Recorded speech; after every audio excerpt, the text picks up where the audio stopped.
pada seluruh rakyat Indonesia, pagar laut kemarin yang 30,16 km ternyata itu sudah berlanjut menjadi pengurukan dengan cara menutup wilayah tersebut sehingga orang tidak bisa masuk lagi untuk mengetahui.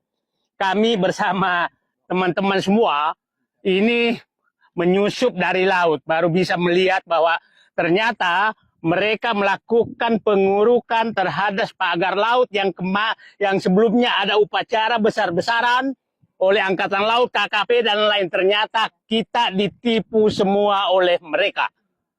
Nah, laut yang ditimbun ini sudah laut yang kedalaman 3 sampai 4 meter.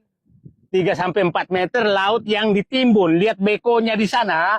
Nah, itu sedang berlangsung. Jadi sepertinya tidak dicabutnya bambu-bambu kemarin itu adalah tetap menjadi batas daripada pengurukan laut oleh PIK 2. Nah, jadi Bapak Presiden, Bapak dikadalin oleh anak buah Bapak